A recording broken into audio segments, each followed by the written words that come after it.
Hello, welcome to another classic View from the Boundary in our series celebrating 40 years of this iconic feature. I'm Jonathan Agnew. And down the years we've welcomed athletes from many different sports to the commentary box, all connected by their love of cricket. From rugby to rowing, darts to dancing and football to Formula One, we've spoken to them all. And it's the last sport on that list that we're visiting today, as we go back to 2011 and an interview at the Oval.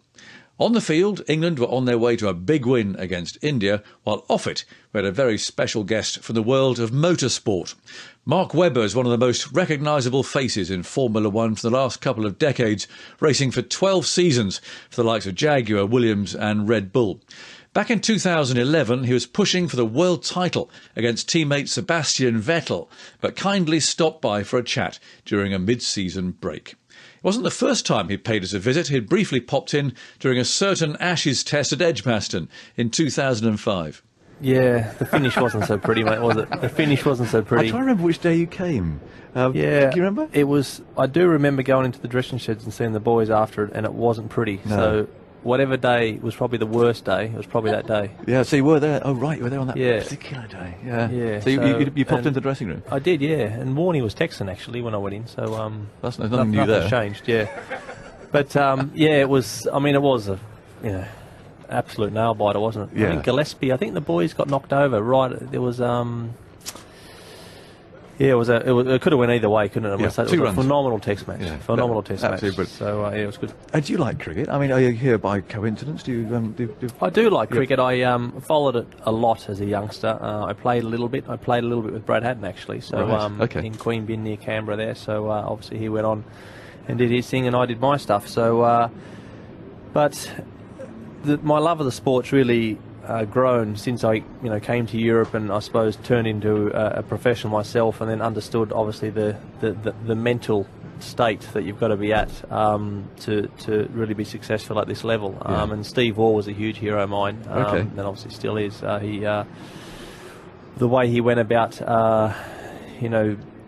captaining the side, and also obviously that never say die spirit, and I suppose the true Aussie grit. I suppose Steve Waugh was that, and then you learn more about it. Obviously, he learned a lot off obviously AB and all those amazing captains that went before, and obviously Ricky went through an amazing stage when we still had those boys around, obviously, and then it changed when we lost Gillies and Haydo and all those guys, which were certainly individually they could tear any attack apart, or and we had Warney at the other end, so it was it was a great time to watch it. I enjoyed it, and so yeah, since then I've still definitely followed the cricket, and it's the English have grabbed the bull by the horns in the last 6 to 12 months, and they're on fire. Have you got any divided loyalties at all? Because I mean, you live here now, don't you? And actually, you established your career really Yeah. while being based in this country. I've got a lot of English friends, and I like the UK a lot, but mate, when it comes to sport, mate, zero. Absolutely I thought you might say zero. that, yeah. When the Welsh knocked the English over the other in the rugby union, fantastic. Really? So This is controversial. Yeah, it Okay. is. It is. I think it's when it comes to sport, we know it's a great rivalry, because it's always been like that. It's a healthy, spectacular rivalry. We've seen it with the Ashes in the last few years, and I say that obviously with a bit of tongue in cheek, but Yes, of course. I certainly support Australia absolutely 1,000% when it comes to if they're playing each other. Is there any sort of similar rivalry at all that you experience in your sport? Anything that's quite as intense that could even compare to that sort of thing that we're lucky to have in cricket? I think every now and again you have two drivers go up against each other, which we saw obviously with Senna and Prost was very, very famous. It's unusual to have a pair of drivers like that have such rivalry over such a long period of their career. You might have teams that are against each other. Let's say it's Ferrari and McLaren, or Red Bull and ourselves and McLaren, but it's not a given which you have. There's so much tradition in this sport. There's a lot in our sport as well, but there's always different sort of players, people arriving and going, where in this there is different players, of course, but that great rivalry of of the nations is always very spectacular. We don't have that nation rivalry. No, I mean, do you feel you're driving for Australia? I mean, for instance, or are you driving for you? Or of course, team? I'm representing Australia. I have done since I came over here, and I've been the only Australian up until a few races ago. So it's something which there's a small degree of that, of course, but you are doing it for yourself, and then you're with the team, of course. So you're not driving around thinking about that. You're in I'm in a team environment. I've got 500 people working for our team. Amazing, isn't it? Yeah, so there's a lot of people, but all mixed nationalities. We have a lot of different nationalities, working within our team. So it's very unusual. I mean, the Australian team would be vastly made up of Australians, playing for it. The English, obviously, at the moment have got a few South Africans, one or two playing for them.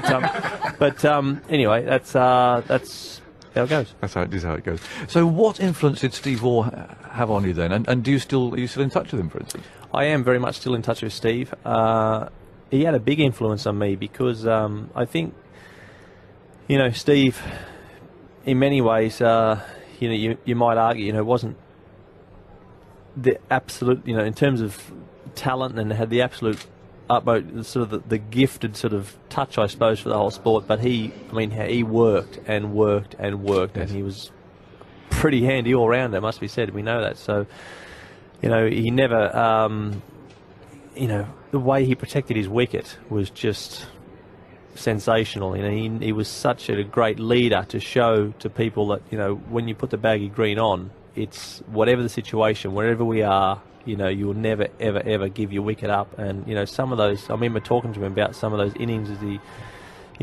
against Alan Donald, where Donald was all over him and he was getting hit a lot. And he never, ever showed once that Donald was getting on top of him. Clearly he was in terms of the run rate. That was clear to be seen. But in terms of the pain, being hit by the ball, all that sort of stuff was just, sensational for me as a youngster. And as I say, you don't really appreciate that when you're watching it when you're too young. But when you then experience professional sport at the highest level yourself, you get more out of it. Yeah. And how are you still in touch now? I mean, do you talk to him? Text message, phone. Yeah, I did a function for him together. We did something in the long room at Lord's. Right. So that was very good for his foundation, Forever Green. And he's doing some great things for some kids with some rare diseases. So he's been great with that. And I went along to that, and we auctioned off a prize there where I would give some of the people a thrash around a track and scare the hell out of them. So that went down for some good money. So cool, I bet it did too. Yeah. What sort of car? Well, I think we're going to have a few toys out. We still haven't done it yet, but we're looking to get all the guys together and have a bit of fun, because I don't think Steve wants to be too far away as well. I think he wants to come along as well. Come with you? Yeah. So that was great. It was a really good evening, and and I mean, some of the cricket stories you hear of, the Merv Hughes and all this, just, geez, they can tell a good yarn. Those boys, it's fantastic. Yeah. And it was a very good time for an Australian kid, well, a bit more than a kid, I guess, those days, to really get into to cricket, wasn't it? The examples that they set. Yeah, it was, mate. I think and that's when Packer got hold of one-day cricket. Yes.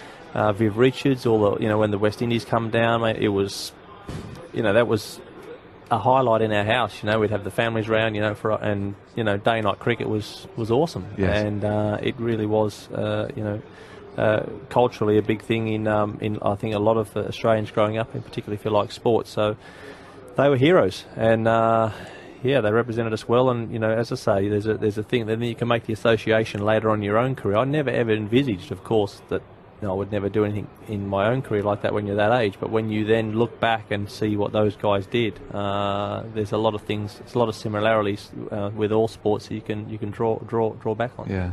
How will they be taking where they are now, do you think? And you're an Aussie, you understand the sporting mindset of an Australian. Yeah. What do you think they'll be feeling at the moment? To see England up there at number one, and of course Ashes is at home and away and that sort of thing. Yeah. I don't think they'll be losing a huge amount of sleep over the rankings at the moment in terms of where England are and South Africa are, whatever. They will be losing sleep over their own performance, no question about it. That's what they've got to focus on. They've got to regroup. It takes a long time, as we've seen with England, to get into this position. Yeah. And it takes time to get yourself in trouble as well with respect. So that's what's happened. We have I think, a big squad now. We don't have a team of 11, let's say. We haven't got that, that team where, like, if Haydo was going through a bit of a rough patch, you stick with him, it's fine, you'll come good, it's fine, there's slats there, whatever. You had that. Yeah. There was just rocks everywhere throughout that sort of team. Now, we're massively on edge.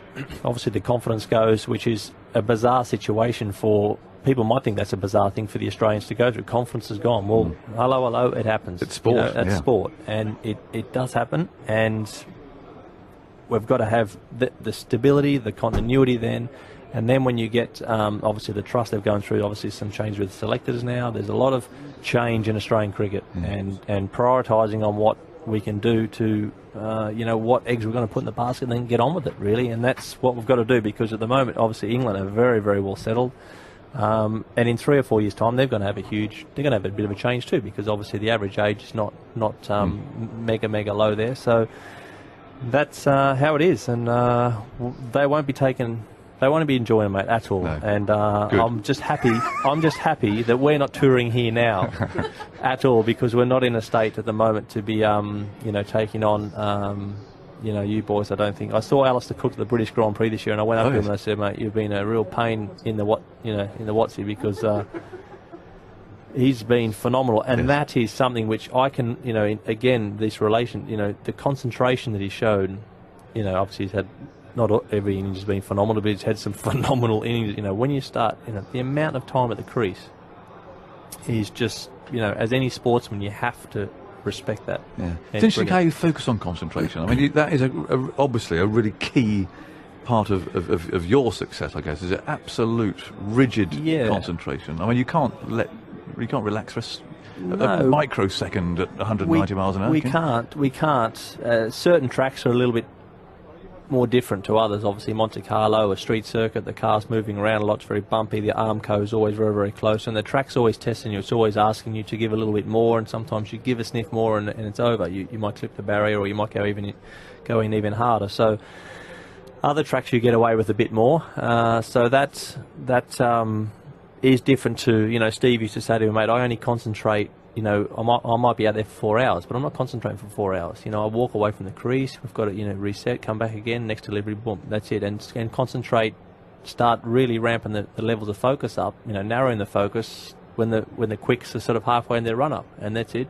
Do the delivery, whatever happened, keep the premeditation to a minimum, and deal with that, and then he goes away again and relax. We can't do that, obviously, so but we got 2 hours of much more intense. We've got communication with the radio, we've got, there's lots of things which are different, but there's some similarities still, which, like I say, is of interest for me. Also interesting, you talk about confidence, and you lose your confidence as a cricketer. It's not a good place to be as a sportsman, but to lose confidence in your game again can't be a good place to be, can it? Well, the stopwatch is very important for us, obviously. So the lap times, having the feel for the car, putting the car absolutely on the limit. So nearly being in front of the car. So it's similar to other sports where you have a feel that it's a little bit, in that slow motion state where you can predict what's going to happen. The corner, it all comes a bit easier, and that's what confidence. The lap times are coming easier. You can give feedback about the car because you've got the mental capacity to talk about the car a lot more, instead of really, hassling the car and putting all your energy and focus into getting the lap times out, and then you come back in and give feedback on the car. The boys are asking, the technical guys, where can we improve? Well, I don't know. That means you're putting, there's way too much going into actually. So you need to have the mental capacity then to be able to debrief, and make the car quicker.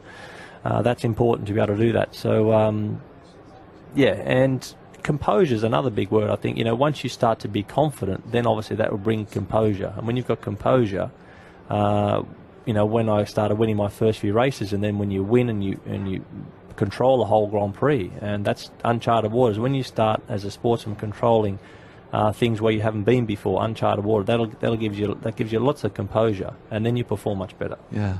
And form. I mean, can you be in and out of form doing what you do?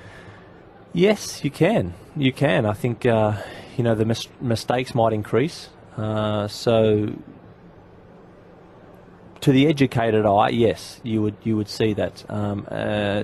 The engineers also will pick that up. if you're driving very, very, very well, it's exactly the same as being out in the middle, mate, out there in terms of mistakes to a minimum, and the consistency. You know, the same thing again. There's lots of guys who will be able to drive similar to me, but they won't be able to be as consistent. And that even within their lap times, within the race, you might get 2 or 3 guys, and that's the difference between some Grand Prix and others. If you can't quite, you know, you can do 5 laps on the bounce at that, holding that super lap time, but then you might have 2 or 3 laps where you can't, and that's also form. Yeah, and, focus. Mark Webber's our guest. It's lovely to talk to Mark about this fascinating sport. I've always wondered, Mark, if I got in your car, would I be able to drive it? Yeah, would I be able to get it? Would I be able to get it to move? Yeah, I could get you to drive it. Yeah. I think. What are you weighing at? I mean, what's your weight? Rather too much. Yeah. I'm looking. You are rakishly thin, incidentally, and ladies and gentlemen, he's turned down every piece of cake we've offered to him. When I came in this morning, I saw the cakes. I and know. look, everyone's It's not a good place for a Formula One driver. Box, yeah, dangerous, mate. I love all the sweet You stuff. have to really keep an eye on all that. Obviously. Well, again, you know, in my mid-20s, no problem. I could, you know, slaughter everything I wanted to. You know, chocolates, ice cream, loved it, and I still do. But now, sort of mid-30s, just I've got to put a bit more in. If I take some, I've got to, you know, the training's got to, I've got to get rid of it. So that's changed. But put me in your car. Come on. Yeah, your car. I think, you'd be blown away first of all about the environment. You know, it's not comfortable. So it's not really not comfortable. It's not like. You know, obviously a road car. Leather it's seats? Very, very, no leather seats, mate, no aircon, no radio. It's all very, very harsh. There's 2 pedals to start with, so you haven't got 3 pedals. So I've only got throttle and a brake. The clutch is on the back of the steering wheel. So that'll be the first thing I'll have to talk you through. And then once the boys had fired the car up, we're in neutral. We'd need to pull the clutch on the back of the steering wheel, and you change gears by 2 little paddles behind the steering wheel, basically. So you'd pull one of the paddles, and you'd see you'd feel the car go into gear. It's a bit like an automatic in a way, but it's not. It's still a manual gearbox. You need to still control it, and then you'd slowly release the clutch, going away from you with your fingers. The detail is very, very, very, very good. The feel you have with your fingers is fine. So, and then you drive out the pit lane, and then you're out there, mate. Really. So it would. Then the car would be very much would be laughing at you. I think from that point onwards, mate. It would be it would be the cars are designed to, you know, the tyres, the brakes, everything. You got to get.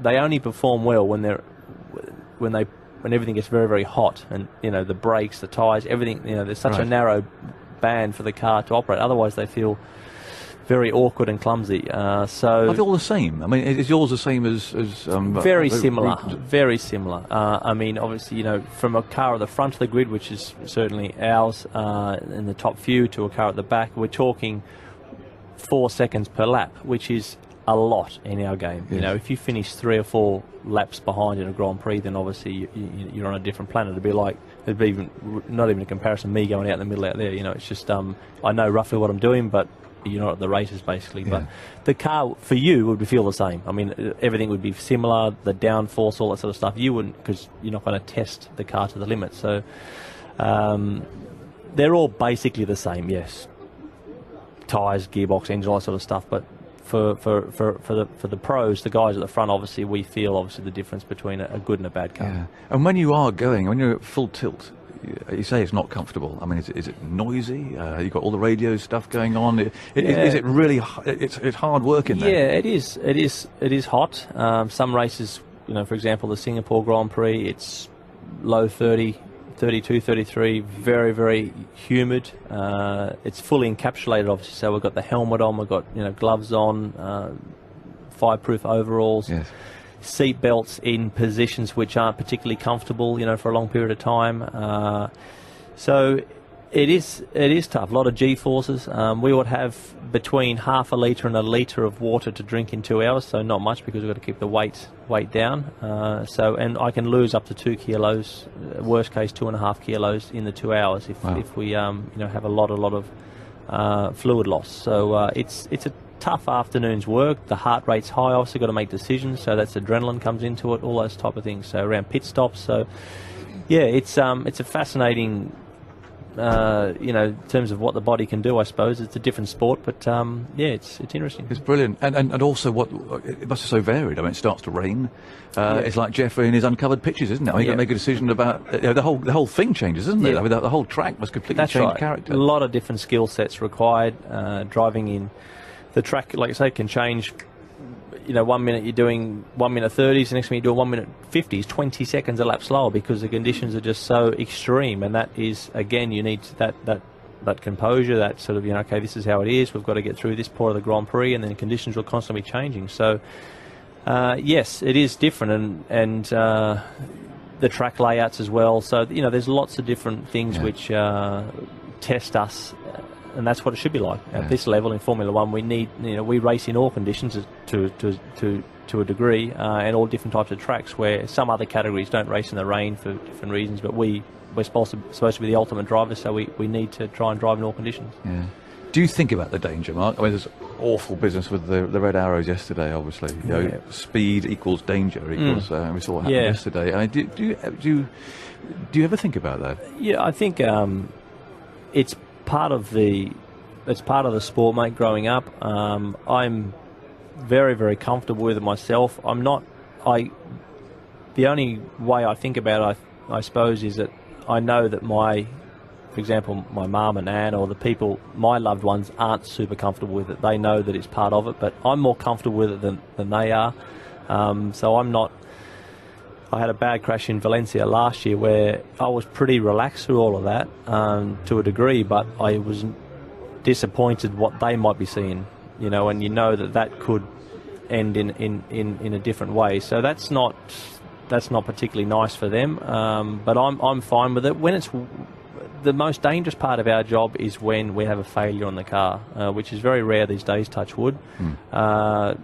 Anything breaks, we're a passenger really in the car, and that could happen, and that's really Russian roulette, and really what type of corner it is, how quick you're going, where the runoff is, how hard you might go in, and the angle and those type of things. So that's where our boys and they've got to do a great job for us in building the car, and safety is very, very important. And then the rain, obviously visibility. If you can't see, if someone has a problem on the straight and you're doing 180 to 200 mile an hour still with low visibility, and he's across the tracks, I'd imagine it.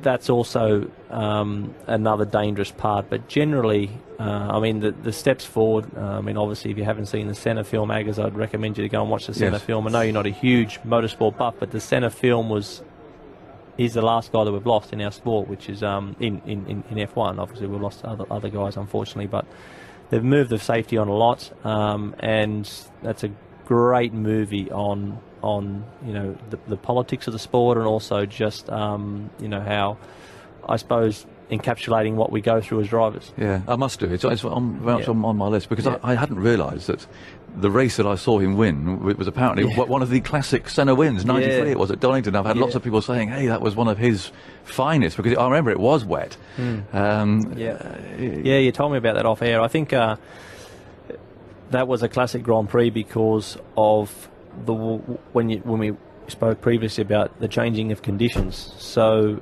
he just dominated the first 3 or 4 laps of that Grand Prix and made the rest of the guys look pretty average. I mean, you've got to keep in mind who he was racing against, and they're all at the top of their game. So it was really a masterclass from him on in an inferior car as well. He didn't have the car, so he needed the conditions and the skill to win. So you saw a good one there.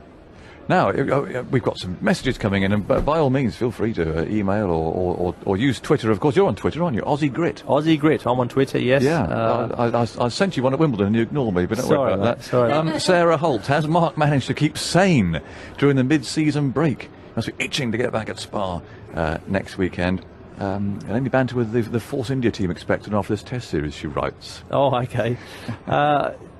Definitely managed to keep sane. It's important to have a bit of a break away from the sport as well. Obviously, we absolutely love driving the cars, and there's no better venue to come back to in Belgium, in Spa. So all the drivers will be looking forward to that, because I certainly am. Is that one of your favourites? Yeah, someone asked me to ask you that. Yeah, is that your favourite track? It's a great track, mate. Yeah, really, really good. Undulating, quick corners, old school. We love it. It's really good. But I think people need, obviously, they have to understand that we do, the travel. This break is, we don't really need the break if the season finished in a few weeks. But keep in mind we're still racing nearly to the first week of December, coming back after Brazil. So it's a long season. So you need to switch off, get away from the media, get away from all the telephones, right, and just have a bit of a break and you get away from it. So and as for Force India, I think there'll be I'll be God, I think the Indians will be staying very quiet at the next few Grand Prix with those guys. So Spa's your favourite. Which is the most challenging and the most testing one? Which one do you sort of go to bed the night before and think, okay, here we go, this is going to be a challenge? Well, that's the reason we like Spa, is because we think we want to be challenged like that. The tracks where you don't really get that, like for example Bahrain is not the most challenging of venues. The corners are pretty repetitive. There's a lot of runoff. The drivers don't really get punished for their mistakes. So there's a few tracks of late which they've designed. Abu Dhabi's not bad, but there's a couple which aren't the old school sort of interesting service. perhaps. Yeah, that's right. Yeah, they're not. They're repetitive, and they're not overly stimulating for the driver to drive on. Yeah. Is it a friendly circuit? I mean, have you got mates? So are the drivers your friends? Is it like playing in a cricket team or a football team or something where you look forward to seeing each other and you, I don't know, go out for a beer in the evening or something? Yeah. Or is it that sort of circuit at all? No, unfortunately not. It's not like that. It was in the 50s, 60s and 70s, and the reason it was like that in Formula One is because I think they lost so many of their mates. So many of their mates got killed. So the respect and the camaraderie was so high that they really, I think, cherished the times that they could spend together, because the strike rate then was unfortunately very, very high. It really was that bad? Well, I think, I mean, talking to people like Jackie Stewart, Jackie said, the difference between when he was racing and now is very, very different. We still have a lot of respect for each other, clearly, but we don't catch up anywhere near as much socially as what those guys did back then. They used to travel a lot together. They, their girlfriends and they all travel together. Where now we don't do that. At all. It just doesn't happen. So I've got some good friends on the grid for sure, but I still, don't catch up with them, massively away from the track. It's going to be interesting post-career if we see each other more than we do when we're actually racing, because it's actually still quite hard to get super close when you're competing against each other. It just looks such a glitzy world. There's a lot of smoke and mirrors, Agus. It's a lot of smoke and mirrors, mate, unfortunately. Behind the scenes, it's not always like that. No. So, they do a good job on TV to make it look better than it is, but it's good, don't get me wrong. It's a very, the cars are very quick. It's a super professional sport. It's well put together. It is well put together, but it's... this on TV, same thing. We're looking out here over the pitch, and you see it on TV. It looks absolutely, phenomenal. But here, and it looks good here, but you can still, there's still a few warts here and there, which is the same with Formula One. That's how it is. Is it? Even so Monte Carlo, I mean, the whole sort of business of going to see a Grand Prix there and so on. I mean, I've been to charity dues here where they go to an auction there and people bid thousands of pounds to go and see that. Yeah, it is I'm probably going to be a bit biased. It is a phenomenal sporting event, the Monte Carlo Grand Prix. I'm not big into people watching, mate, all that sort of stuff. I've got to be careful what I say, but that's I can take and leave that stuff. Don't get me wrong, but to have a Formula One race where they do at Monaco is special. To see the guys, through the streets of Monaco, the noise, you've got the water, you've got the dramatic cliffs behind. It's pretty spectacular, and obviously the weather's normally pretty good. So. I wouldn't pay that sort of dough to go and watch it, but some people love to go and see it, and that's what they do, So it's a good event. It's a good event, yeah. Is it a clean sport? Mate, always when you have that amount of money involved, there's going to be politics. And, it's been like that for a long, long time, and it'll be like that in the future, where you have agendas, stuff going on behind the scenes, which, not tarnish the sport, but there's certain things which come up every now and again that might be a little bit unsavoury, and that's the way it is. It's not a small little sport, mate. It's a there's a huge amount of money goes either way, and so at times there will be things that might not be that enjoyable. Yeah. And everyone, I mean, the drivers are all straight, as it were. I mean, you've seen this business in cricket, as we know. I mean, what sort of checks are made, tests are made on all of you when you're competing. Yeah, well, I think driver-wise is pretty straightforward. I mean, you can't. Well, like couldn't you say, throw a race. Well, no, you could.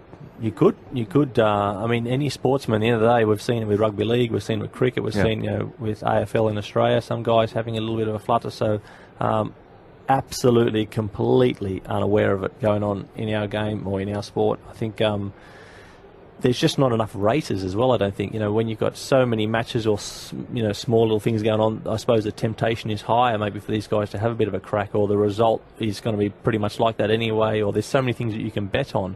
But in our sport, I think it's very hard. Well, you could say I want to crash at the first corner and go and put some money on that, and you can go down and do that. But it's not. It's just too many risks involved to do things like that. It's not. The comparison to other sports is quite different, I think, in that respect. So.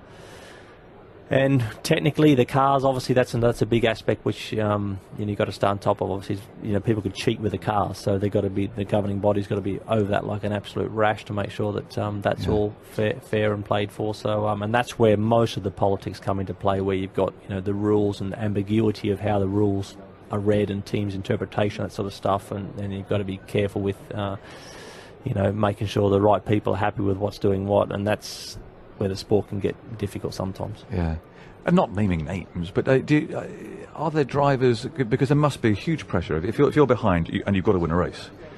Is that a danger for you as well? Or there's someone out there who just doesn't handle that pressure very well, takes a chance, takes a risk, someone overtakes when they shouldn't do, knocks you out, all that sort of side of it. Other sort of hot-headed ones. Yes, there's always an element of that going to take place, mate. But the cars are. I'm in control of most of the things that I do with my car. I can't control at all what he's going to do. If they do something absolutely ridiculous and stupid, then that's going to happen. But pretty unlikely at that level. Yeah. Pretty unlikely. I mean, most of the, we're not racing, at the local, and I'm not, having a crack at your question. I'm just saying we're not racing at the go-kart, where we got that. That's the worst thing. If I go and do a little go-kart race, or whatever, you got guys, you got a big target on your back, and guys trying to do these desperate moves and carry on and take your head off. You're like, well, settle down, guys. So when you're doing a Formula One race, everyone's, it's generally pretty professional from top to finish in terms of, that situation of passing moves and things like that. And they've got their own race they want to finish as well. Yeah. Jeffrey's here. He said it was like watching Scalextric earlier on. Scalextric, yeah. Well, what do you reckon? Put him right. We'll have to take him for a lap then.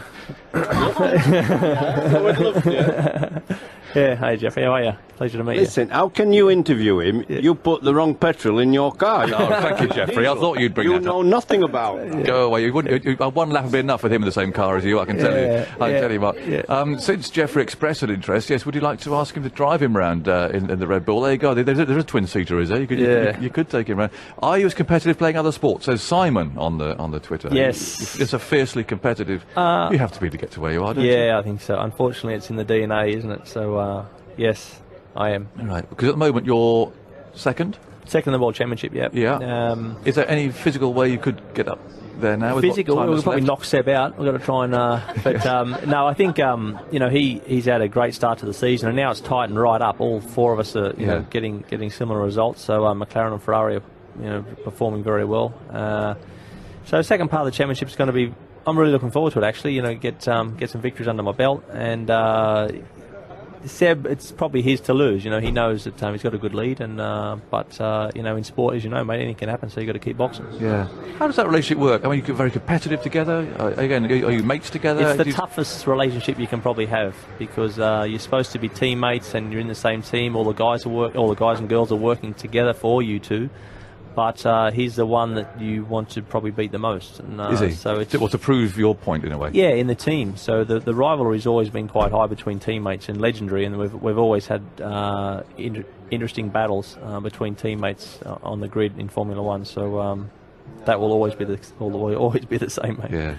Hey, it's great to talk to you. I've Thanks, really enjoyed it, Mark. Yeah, Thank good you. on you. Fascinating. And Thank you. I'll be watching. Well, I see the DRS on your We've got DRS here. it's You have amazing. DRS, We've don't got you? DRS too, mate. Completely different. You've got a button that says DRS. What happens? We- Sort of flaps open or something? Bloody, you've hit the nail on the head, mate. Yeah, rear wing opens up, and so it's amazing. We've got DRS in cricket and DRS in F1. There you go. Two different meanings. Is yours as controversial as ours, though? I suppose not. Nah, nowhere near as controversial as yours, mate.